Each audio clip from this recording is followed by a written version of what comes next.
14 Bannerman Road is where Sarah Jane Smith lived. And 14 Bannerman Road is the name of my podcast about it. This time, Series 2, Episode 2, The Day of the Clown, Parts 1 and 2, with Part 1 first broadcast on the 6th of October 2008, and Part 2 first broadcast on the 13th of October 2008. Both directed by Michael Kerrigan, and both written by pod favourite Phil Ford. This is Phil's 4th episode out of 8. Phil Ford has written half this show. At this point, Phil Ford has written half of this show, which that doesn't feel right, but I verified it and it's true. I must say that when I think of Sarah Jane Adventures, this is one of those episodes that I really remember. Like, did I remember there was a Sontaran episode? Conceptually, vaguely. The Slovene in Series 1 finale, barely. But something about Day of the Clown is stuck in my head as a kid. I can't remember a lot of the plot, but that clown definitely lives up there in my memories. And the things that tend to stick tend to be the creepier ones, like the trickster. So potentially we're going to be getting into a bit more of that sort of vibe. This is also the introduction of Rani Chandra, so before we get into it I want to talk about the gang for a moment and the roles that they play. Because now Maria's gone, they have a bit of a deficit of determination. It's an ensemble cast, but she was really the one that I think the audience is meant to relate to the most, and she had those standout moments, especially in Whatever Happened to Sarah Jane, of just pure, dedicated perseverance. So I would assume that Rani is going to display some of those same qualities, and it'll be interesting to see if she doesn't, and then if that shakes up the team dynamic a bit. Luke's also shown a bit of a change between series. He seems a bit more settled in society now, which is good, because that's character growth. It stops his shtick getting a little bit too tired, and we can probably contribute this to Clyde's influence, which is very nice. But I do worry slightly about how he might become a bit of a crutch. We know he's incredibly smart, but in Series 1 that manifested in resourcefulness, and of course he had great reflexes too. But then in the previous episode, he is hacking computers with ease, and I just hope that he doesn't become too much of a sonic screwdriver to fall back onto as an easy way out of an issue, and I hope we still keep up the level of adversity. Sarah Jane is Sarah Jane. This is the Sarah Jane Adventures. She's the reason any of it exists. She's the link back to Doctor Who. She's the adult, and she has the benefits, such as, experience of things, but also just practical things like being the one who's able to drive a car, and she can get into places as a journalist. She's also the mum. Maria obviously lived with Alan, so didn't see Chrissy as much. Luke obviously had no parents and was adopted by Sarah Jane, and Clyde seems to have a mum but not a dad, and we haven't seen his mum on screen at all yet, so she acts as this parental figure, and it's very nice to see a show with that kind of leading character. And then there's Clyde Langer. I know he's called Clyde Langer, but I'm not sure if we know that, because I can't recall anyone saying his surname. I imagine they must have done, because he's been with us since episode 2, but I'm drawing a blank. With the others, it's very easy to know their surnames, because of course we've known Sarah Jane Smith since the 70s, Luke just took her name, and then Alan and Maria have the same surname, so, if somebody said Alan, so you knew Maria's. But Clyde, maybe Mr. Smith said Clyde Langer, possibly when he talked to him one time, not sure. But yeah, he's kind of the comic relief. He is always cracking jokes, and none of them are particularly good. They're delivered well, I'll give you that, but I don't think he's ever told a joke that's made me think an episode is better for it. And this show isn't a comedy, it's a sci-fi drama kind of thing, so it kind of makes me feel like he's the most expendable one. I said before that he's been important for Luke's growth, and I think that's been possibly a bit at the expense of developing useful traits for himself. However, he may possibly be turning into the brave one, because his willingness to go out and risk his life to distract Carl last episode was very selfless, so that is something to keep our eyes on. That was a whole run, wasn't it? Let's start the episode now. We start off with some kids playing football. One kid kicks it into the bushes and he's sent off to go and get it, and we find out that he's called Tony, because there's another kid calling his name, and he's searching for the ball, and we get flashes of colour past the screen, and there's background music playing. It starts getting a bit more sinister. The camera starts to spin round a bit, get a bit more disorientating. Tony can obviously sense that something is here in these bushes, and whenever the colour goes past the screen we get a tiny bit of distorted circus noise, I'm going to call it. Just as Tony finds the ball, something jumps out in front of him. We see it is said colourful thing, it's a clown, and then we get a close-up shot of his painted face and horrible yellow teeth, and he sort of goes, right into the camera. Roll titles. I actually paused it, and you can see the actor who is Bradley Walsh, who went on to play the 13th Doctor's companion, Graham. You can see his real teeth behind the fake teeth, but it's so quick that when you're watching it, it'd be easy to miss, especially because he's got colourful hair and a big red nose, and your eye would be drawn elsewhere. So, titles roll, and then Luke is reading an email from Maria, and it's actually read out in her voice, which is quite nice.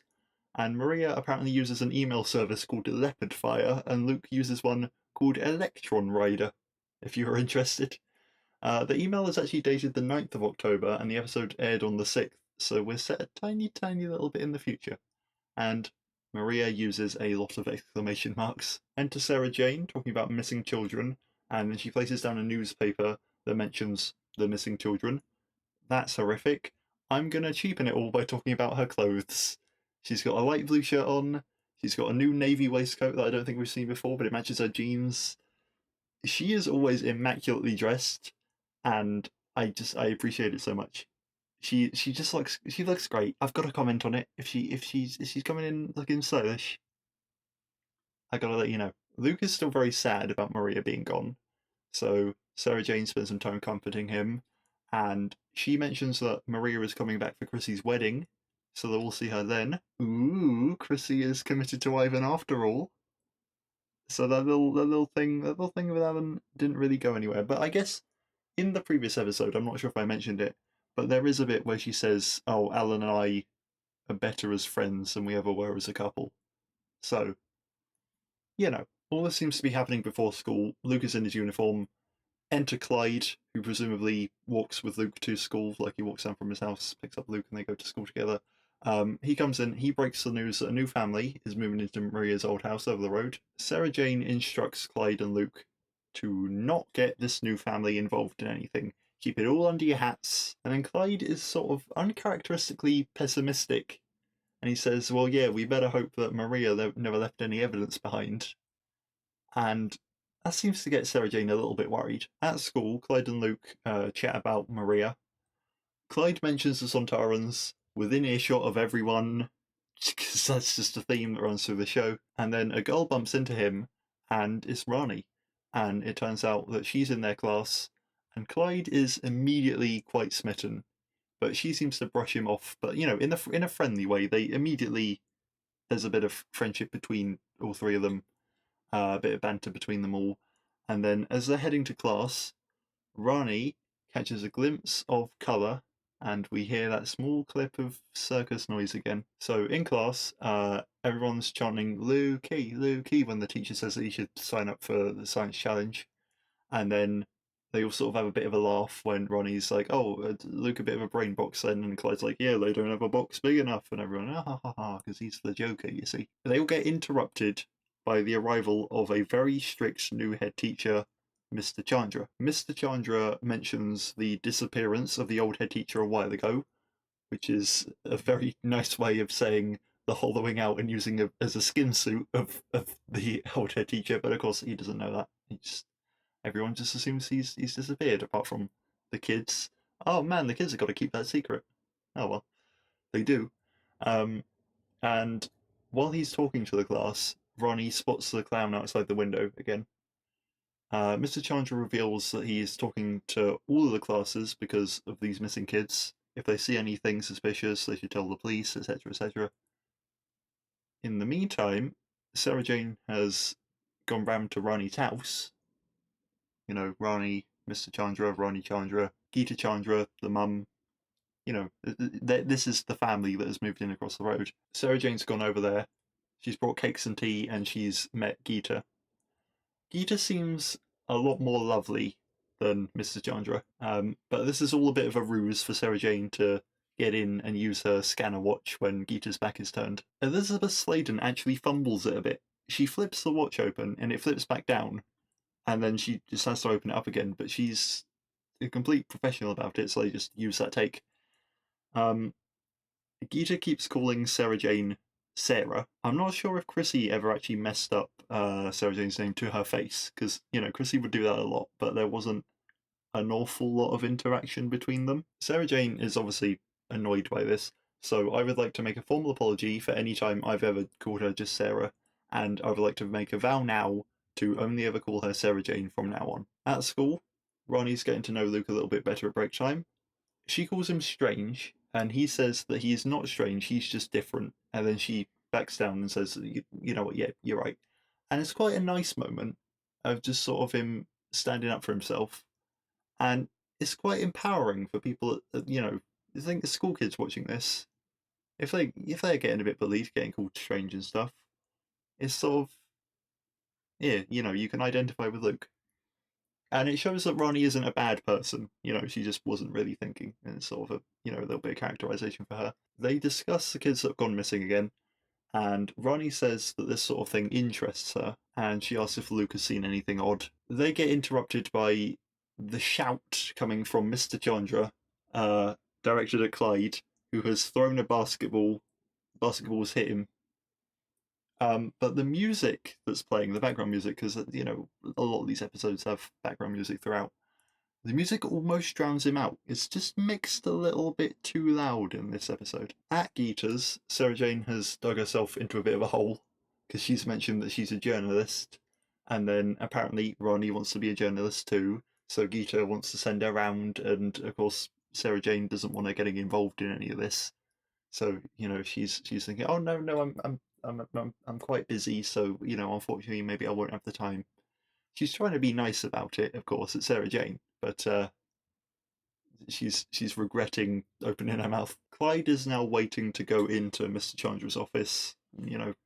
Have a chat. Why'd you throw a basketball at me? Blah blah blah. Detention, whatever. And waiting outside, he's chatting to another kid, who was one of the kids playing football from the start.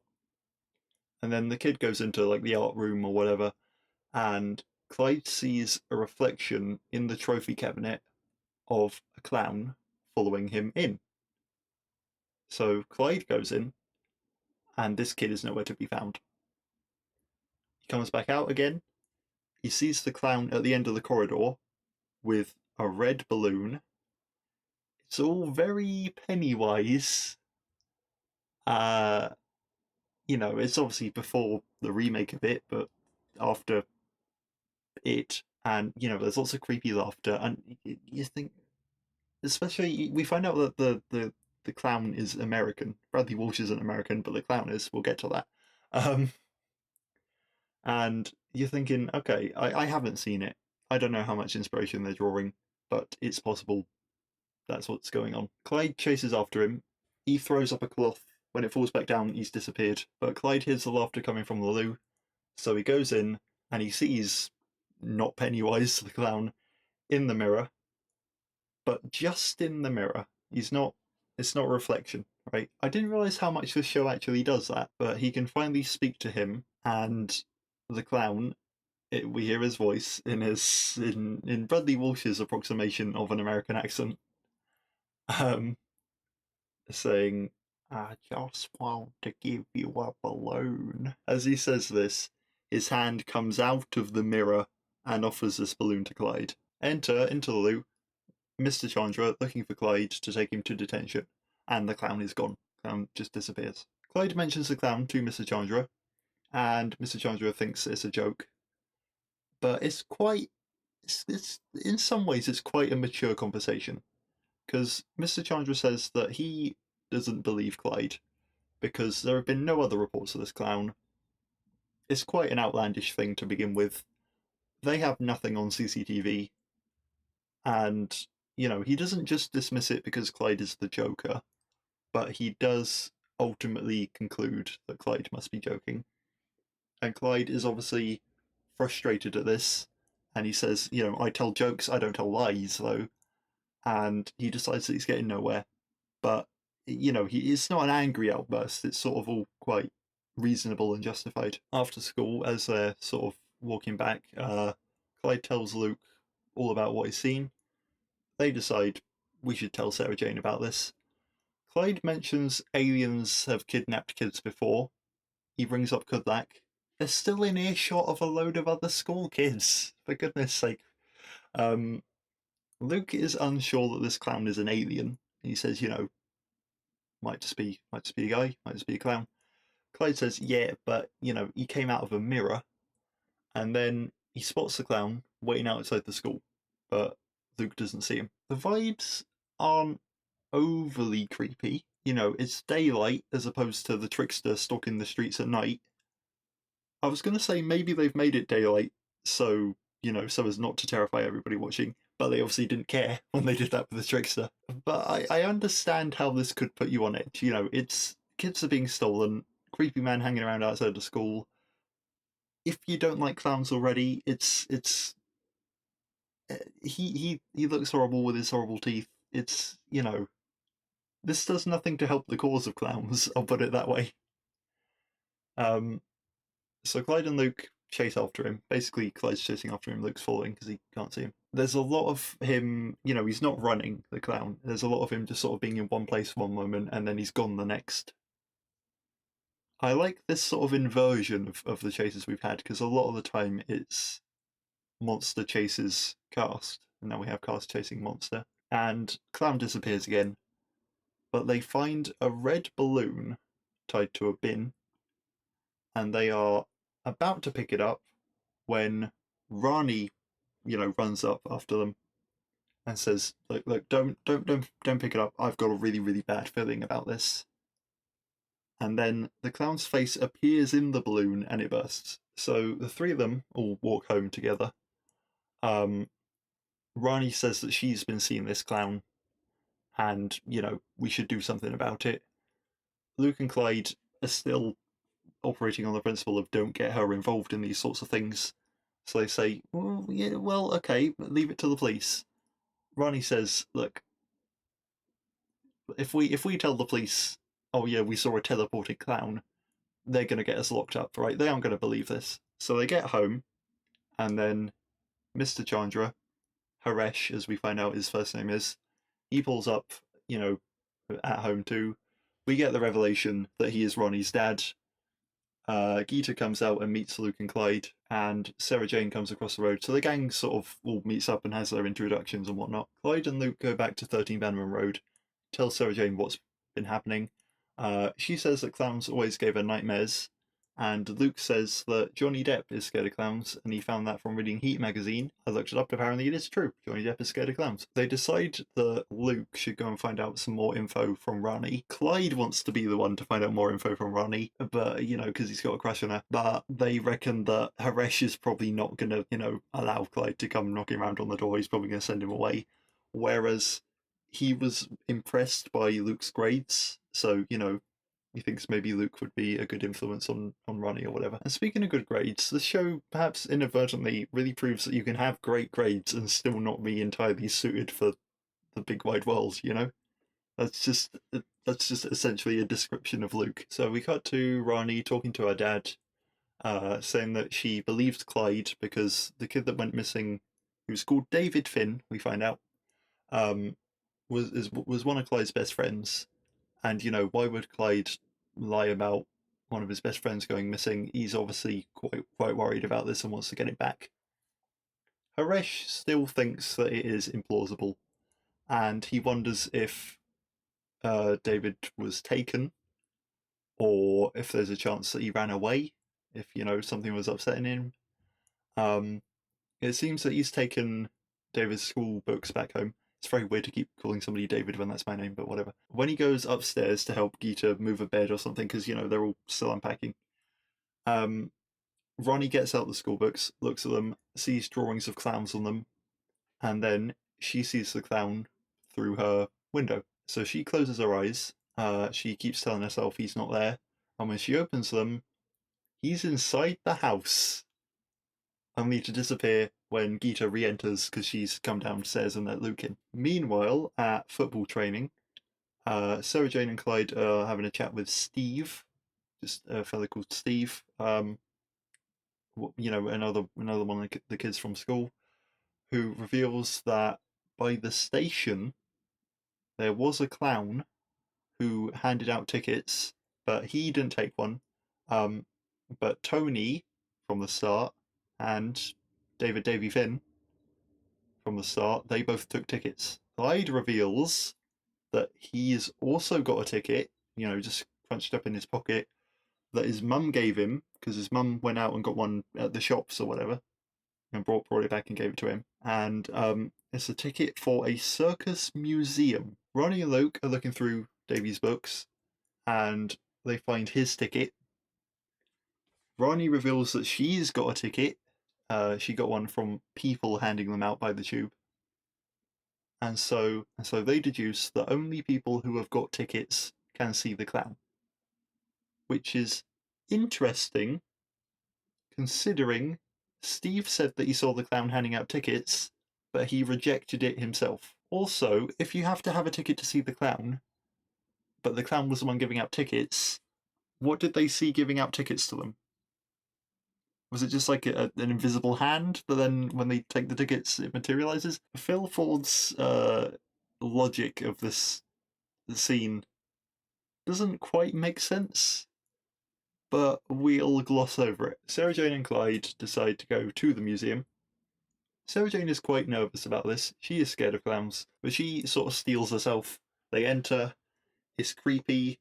It's got a booth in it with a clown puppet, and it's laughing away in a creepy manner. It's got a load of stuffed animals in it.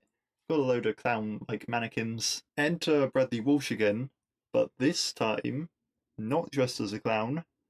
He is dressed as a ringmaster. He's doing another accent.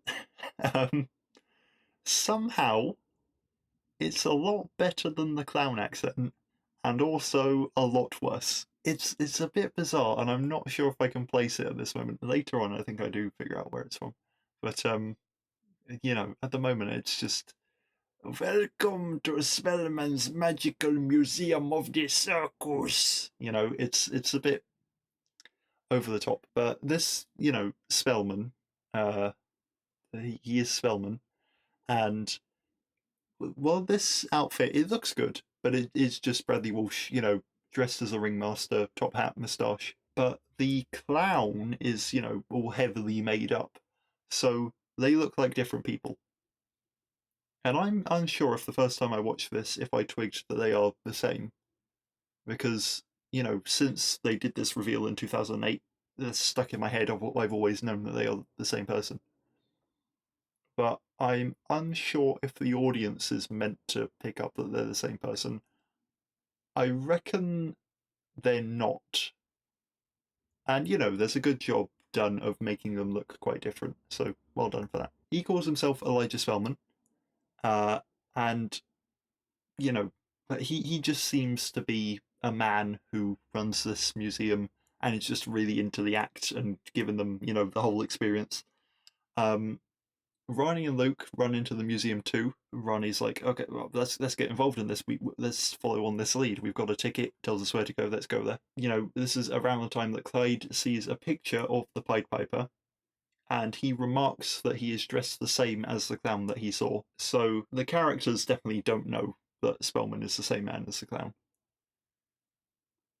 Sarah Jane says the Pied Piper wasn't a clown, and she recounts the story of how he stole children, though, so there's a similarity there. And Spellman says that, sure, he wasn't a clown, but he was still a travelling entertainer, the Pied Piper. And, sometimes even clowns have dark days. And then when they're not looking, he disappears and they hear creepy laughter again. Sarah Jane and Clyde decide we should probably leave. They bump into Luke and Ronnie. Clyde says that Luke was supposed to question Ronnie, but keep her out of the action. And she's quite confused. She thinks, what, you had a plan? What's going on? But before they can say any more, she is grabbed by a clown mannequin that has come to life along with all the other clown mannequins.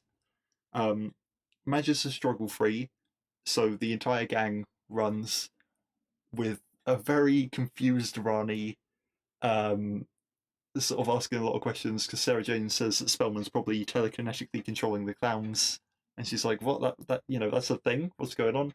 Luke is trying to hastily explain. Sarah Jane manages to seize up all the clowns with her sonic lipstick, so they can shimmy past them without being grabbed. And Ronnie may as well be one of the gang at this point, because they just keep mentioning aliens, directly in front of her face. But they can't get out of the doors because the doors have been sealed. Luke suggests, well, if Spellman's telekinetically controlling these clown mannequins, maybe he's telekinetically locking the doors, which apparently the sonic lipstick can't override. And then enter Spellman out of nowhere. Sarah Jane asks who he is and what he wants, and he morphs into the Pied Piper, and then into the clown, and he calls himself Odd Bob. And then he gives a speech saying that he is all that they fear the most, and that they are his to feed on. And then roll credits. That's part one. And overall, it was quite good. If anything, maybe it was a little bit too long. Maybe the episode seemed to drag just a little smidge. But otherwise, it's a pretty standard Sarah Jane Adventures, quite a good one. So, part two, we start off with some heavy suspense of disbelief that the gang managed to dodge the clown's grasp. Sarah Jane sprays a fire extinguisher at him, and then, when that seems to do nothing, she just hits him with it. Ronnie gets a call from her mum at this point, and the phone ringing seems to freeze Odd Bob. Luckily, and it unlocks the doors. They all burst out of these doors and escape. And we've got a sort of very quick flashback to, very young Sarah Jane being scared of a clown. She's even younger than when we saw her, last time. So played by a different actress. From the words that Odd Bob was saying to her, he seems to know about her history. I think he's quite an effective villain because he's just very weird and creepy. Like he maintains eye contact for too long. He leans into their personal space a lot. He, he speaks in a kind of like a weird whisper and everything. He's just full on creepy. He's full on creepy clown. Does it well. So they run to the car. Ronnie, wants to know what's going on. Sarah Jane says, Ronnie, there's a time and a place for an interview, and being chased by a clown from outer space is most definitely not it. And Ronnie gets in the car, and I think this is sort of a visual thing cementing that she is part of the gang, because, she's made that decision, right, I'm getting in the car, I'm coming with you. But when they get back to 13 Bannerman Road, Sarah Jane still wants to keep Ronnie out of it. She's saying, you should just go back over the road. Weird things are going on, yes. Do your best to forget about them. And I'm thinking, come on. This is performative, Give in, Sarah Jane, you want to. And then, yeah, she gives in. After one little nudge from Clyde, she says, right, Ronnie, I'm offering you a choice. You can join us, you can come up, you can see what's going on. We'll explain it all to you inside. Or you can go back home. Obviously, Ronnie's going to accept. She says she wants to know the truth of what's going on. So Sarah Jane says, right, okay, well, you can tell your mum that I'm giving you some work experience in journalism. And we go into 13 Bannerman Road. Sarah Jane has some framed news reports on her wall. One of them seems to mention the explosion at a school from school reunion. That's nice. She's also got a picture on the wall. It's the one from when they were skateboarding, the old gang all together. So Luke has a little moment with it. I wonder if the house has been a little bit redone, or if it just seems odd because we're seeing the stairs sort of from top down rather than bottom up. Because I swear the stairs were just a little bit different. I don't know, but the house seems the same. Ronnie gets taken up into the attic, sees all the artifacts. I wonder what Sarah Jane's hard limit is on involving kids in the capers, because the soft limit seemed to be 0. Because, she doesn't want anyone involved, but we've blown right past that now. So I wonder, if kids just keep getting involved and involved and involved, when does she officially draw the line and actually have to turn one away? So, they explain a lot of stuff to Ronnie. Luke says that they've saved the world 12 times. This is episode 8. So I know in one episode we had a mention of something that happened off screen, but that would bring us to 9. So there is stuff that they get up to then that we don't know about. So that's very interesting. I wonder if there's tie-in audios with this. If they've gone that far yet, and if there's 3 of them, and that adds up. I'm not sure.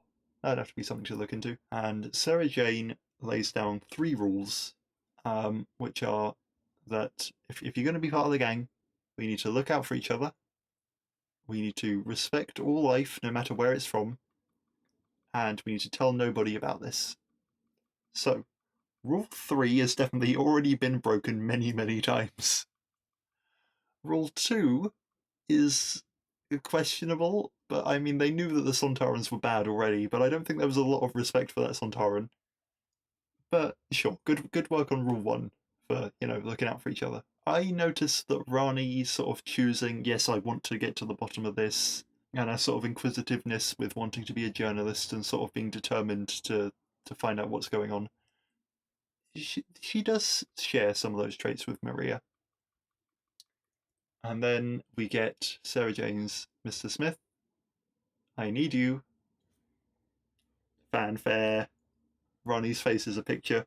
She's very, very shocked by a supercomputer coming out of a wall. And Mr. Smith says that between 1932 and 1940, in America, there were reports of missing kids tied to a clown who called himself Odd Bob. The fella's been around a while. Explains the American accent. Well, explains the American accent in the story. Not necessarily explains it why it was even conceived, in the first place. But sure. When Mr. Smith says that he hasn't been introduced to Ronnie, Sarah Jane says that she's just visiting, which is a little bit odd, right? Because I thought she'd been accepted into the gang at this point. We also get more backstory of the Pied Piper, the story of the Pied Piper. Mr. Smith says that Hamlin really did lose its children in whatever year that was, 1300, whatever. I don't know if it ever did in real life. I haven't looked into that, but, it works for the story. And then he scans the ticket. It might be Clyde's one, I'm not sure. Possibly Ronnie's, doesn't matter. And he detects an alien presence, but in Mr. Smith fashion, doesn't know what it is. So Mr. Smith, he's going through all the info he can find. He says that there was a meteor that landed in Germany at the right kind of time for the Pied Piper. Ronnie says that's probably how he got to Earth. And Mr. Smith says that it was only 30 centimeters across. So, unlikely to be a spacecraft. I mean, I don't know. The clown can shapeshift. Maybe he can shapeshift down tiny and they have tiny little spacecraft and they save on resources. You never know, you don't know where he's from. But Sarah Jane says, hey, give us a bit more data anyway. We could be onto something here. She gives Ronnie a smile, which is quite nice, and there's a little bit of, Sarah Jane is backing Ronnie up, even though she potentially said something silly. It may not be. We find out that the meteor is on loan from University of Munich to the UK. And, it's a bit suspicious that the clown has started showing up in the UK since the meteor has come over to the UK. And guess who's got the meteor? It's our good old friends at the Pharos Institute, where Nathan Slovene used to work. Technically, he was 12, but used to work. It's our favourite place to go and nick things from. So there may be another heist coming up. It's quite nice also that Odd Bob is telekinetic, and you lock the doors and whatnot, and that's what the Pharos Institute was working on. So that's a nice link there. So we found out, as much info as we can from Mr. Smith. Sarah Jane takes Ronnie back home over the road and says that if she could turn back time, if she could find a way, she wouldn't involve Luke or Clyde because what they do is dangerous. She might not be able to fully protect them, but there's no going back now. And Ronnie says, damn right there's no going back now. I'm one of the gang. So Sarah Jane gives her a defense field emitter, something along those lines. Place it in your room. It'll protect you at night. That's very useful, isn't it? I wonder if there are other instances where that could have come in handy. Sarah Jane goes back. She's looking at pictures of clowns on her laptop. Apparently, one of them is from the story The Celestial Toymaker. I mentioned it before. It's the one with the beings that are kind of like the trickster. Also, possibly got some racism in it. I wouldn't recommend going back and watching it. But Luke asks why clowns scare Sarah Jane, and she explains about when her aunt brought her up, and there are flashbacks to baby Sarah Jane. I believe her aunt is mentioned in the pilot episode of K9 and Company, because, well, the only company I think we see is Sarah Jane, that spin-off that never went anywhere. And I think her inheritance from her aunt is like how she got 13 Bannerman Road, and it's quite a big house, even though Sarah Jane does a lot of journalism, but it doesn't seem like quite enough to warrant having such a massive house. So, we get the backstory there. And she explains that her aunt had a puppet, and one night in a storm, it looked like it was watching her, and so she cried out for her parents, and her aunt told her to not be so silly. But Sarah Jane's parents died when she was little, and it was sort of, she was crying out for people who couldn't come to her aid if they wanted to, because they were dead, and it's all very sad. And Sarah Jane is on the verge of tears, and Luke hugs her, and it's all very emotional. And we move out through the window, and I think the clown's going to pop up in the window, but he doesn't. We just sort of linger on that emotional moment. Morning time, Gita walks into Ronnie's room, walks right into the force field, which Ronnie quickly disables and hides while she's reeling, and Ronnie sort of manipulates her into attributing it to a migraine brought on by the stress of moving house. Gita says, well, I've got no other explanation for this, it must be. Goes back downstairs in time for Ronnie to see a balloon out in her garden. We cut to Pharos. Sarah Jane is there, seeing Odd Bob in the reflections. Pharos really seems to have been done up on the inside. It is a lot more modern looking now. But one thing that hasn't changed is Professor Rivers. She's back. She thanks Sarah Jane for not, ending the Institute over all the Nathan Goss business.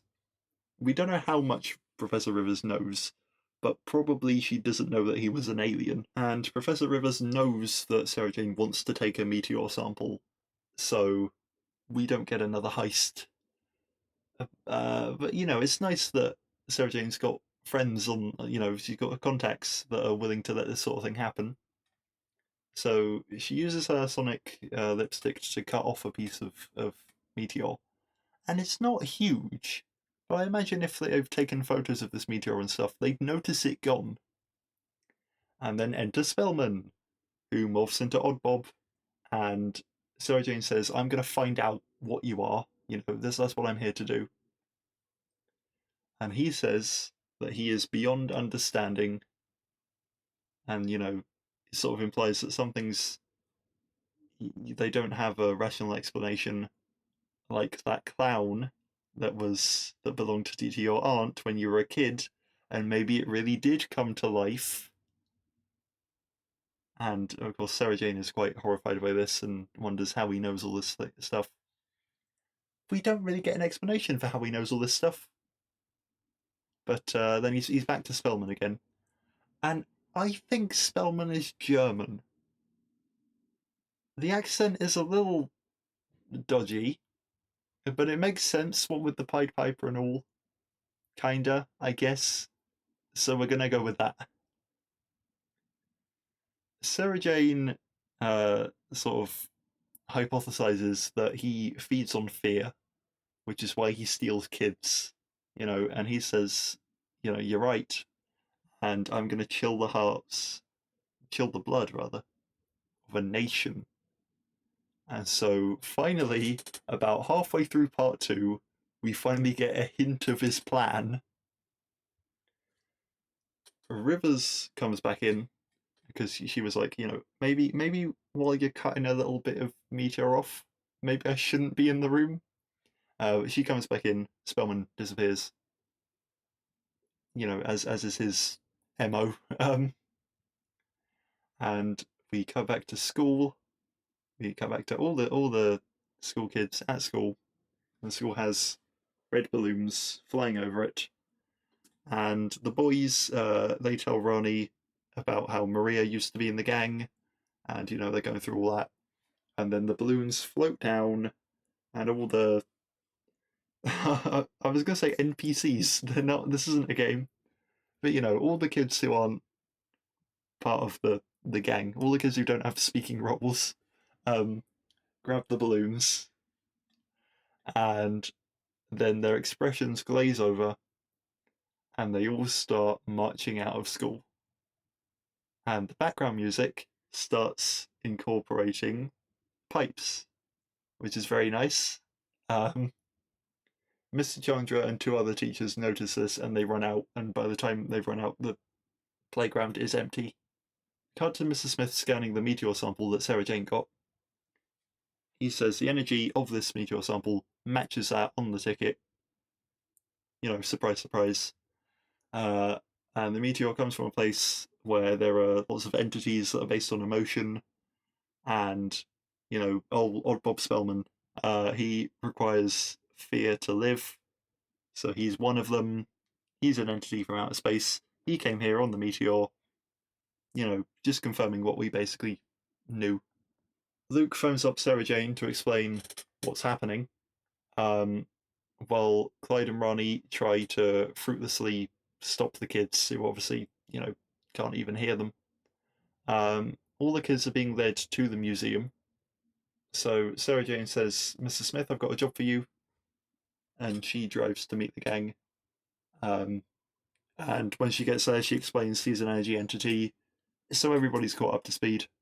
They get to the museum, Spellman's there, and Sarah Jane gets Mr. Smith to connect to every kid's phone. Alright, I like this. This is quite a modern solution, isn't it? Because obviously, he's been the Pied Piper, he landed in, you know, the year 1300. He's been around for ages with nothing to really stop him. But now we've got into the age of mobile phones, and that's his weakness. And it reminds me of that that mentioned in, they said in the Tumblr post, of that episode of Buffy where there's like an unstoppable vampire or whatever. And it's like, yeah, well, he's unstoppable from technology of the time, and they shoot him with a rocket launcher. It's just that kind of idea of, you know, we haven't tried everything because new things have been invented. And so, you know, if you got the tech, don't be afraid to use it. So all the kids, you know, all their phones ringing, it disables Spellman's, you know, hold over them. They let go of their balloons and then start walking back to school. Sarah Jane says that she's not scared of Odd Bob or Spellman, and he says that he'll show her fear and goes inside. And there is a flash of colour, there is distorted circus music, and Luke is gone. Sarah Jane tells Clyde and Ronnie to stay put, and she goes into the museum to deal with this. She sonics the door behind her so they can't follow. She enters the Hall of Mirrors and is evidently still frightened. And Luke seems to be trapped in a mirror and he's banging on it wildly. I can see now that the mirror effect is just done in post-production. It's not actual Hall of Mirrors, but it's, you know, convincingly done. Odd Bob appears in the mirrors. He's getting closer. Sarah Jane has a sort of moment of righteous fury about saying that, you know, if you've hurt Luke, I will destroy you. I like that. I like that side of when that side of Sarah Jane comes out. That's quite nice. She sonics the mirror. It breaks. She finds a door, escapes. Clyde and Ronnie have found a back door, but they're struggling to get in. When Clyde says, you know, maybe this is a bit dangerous, Ronnie, maybe you should stay back, Ronnie says, well, yeah, well, would Maria have stayed back? You know, there's that parallel between them. Clyde says, no, she probably wouldn't have. They get in through a window.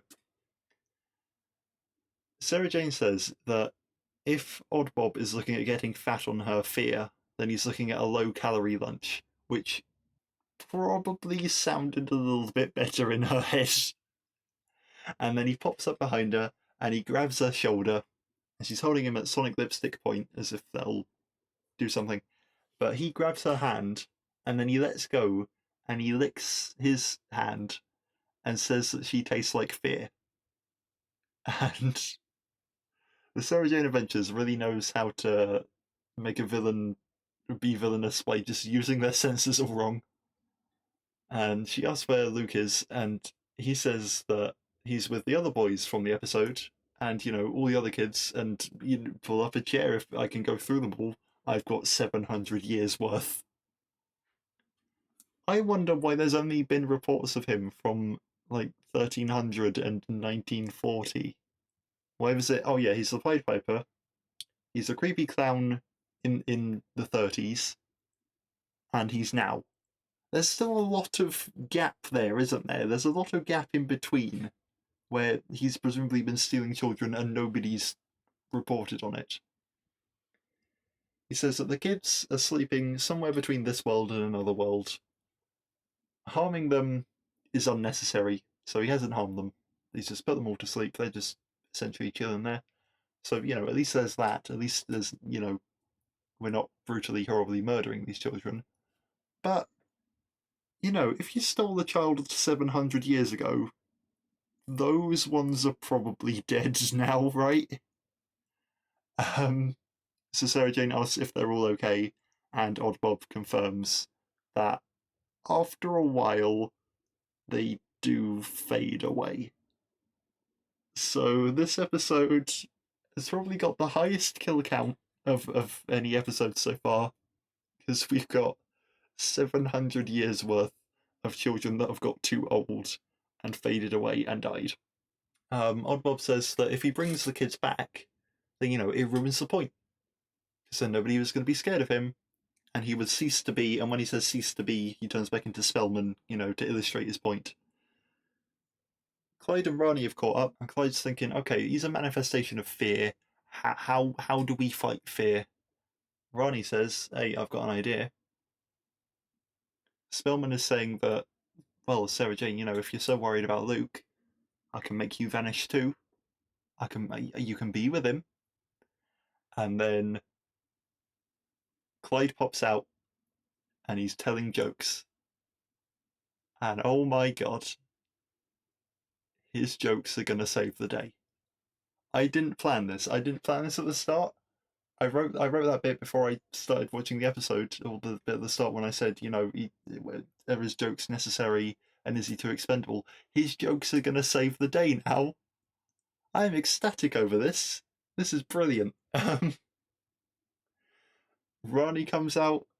She's telling even more jokes, and you can hear all the clown mannequins are laughing, but they're not laughing in a creepy way now. They're laughing more like an audience. Odd Bob's face jumps out of Spellman. He's trying to get them to fear him more. But Sarah Jane pulls out the meteor fragment from her pocket, which is now glowing. Spellman is reduced to a stream of light and pulled inside it. And I quite like the idea that if he's made of fear, they can get rid of him by laughing. I like that it's Clyde, and it's sort of given this brilliant use to Clyde. But it didn't take an awful lot, did it? This fella's been going around for 700 years stealing kids and striking fear into the heart of people that he then feeds off. And they've defeated him in about 1 minute with some bad jokes and a bit of meteor.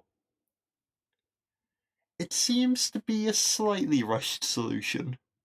In fact, the whole of part 2 actually seems to... They're the same length, but the whole of part 2 seems to go a lot quicker than part 1. But Luke wanders round the corner into a big hug from Sarah Jane, who says that Spellman has finally paid the piper. Ayy. So, back home, Mr. Smith confirms the recent missing children have been returned. They have no memory of what happened. However, Sarah Jane locks a bit of meteor away in a box that's made of halconite steel, and she says it's penetrable by nothing, not even thoughts, and it clicks shut and there's a little blue light on it, it's sealed. Ronnie is finally officially, for like the third time, but officially now, no take-backsies, accepted into the crew. It's a lot more diverse now compared to episode 0. Right, you got Luke, he's gay representation. Well, no, he's not, because the script doesn't know that he's gay yet, so we can't claim that yet. So he is representation for nerdy white boys. But Clyde's black, Ronnie's South Asian, Sarah Jane is representation for older women, and I like the dynamic because they're all just people, like how the real world is, and you get a sort of accurate representation of the diversity that you find in London. And, this is a good step for seeing people who look like themselves on screen. It's quite good, isn't it? Haresh and Geeta come over the road, and Haresh goes off at Ronnie about getting involved in this whole school walkout, that they've obviously orchestrated as a prank on their new head teacher, which is how they're going to explain this one away. Sarah Jane is wearing a shirt that is so bright white that it is reflecting the light back into the camera, and it's like a bit much. That's her one fashion faux pas that she's made in this entire show. Um, but Ronnie says, "Well, hey, you know what? Actually, we had some free periods this afternoon, and we were at the library, so there." And Sarah Jane says, "Yes, I was actually at the library as well," and she sort of backs them up. And then Geeta invites everybody round for dinner, and Sarah Jane rejects it, and I don't know why. She just says, "No, I've got to get on with some work." And I'm like, "Oh, come on, you could have some dinner. What's wrong with that?" But she sends everybody else off, and Clyde says that the universe is a very surprising place because he never expected his head teacher to be cooking his tea. Sarah Jane agrees, and then roll credits. And it was good fun. I enjoyed it. It's not perfect. Oh, Phil Ford, oh Philly, he's never perfect. He's got even his Gorgon one had a bit of a rush ending. I think he just tends to rush his endings a bit, but overall, pretty solid for a kid show. I was entertained, so I imagine I was even more entertained when I was 8.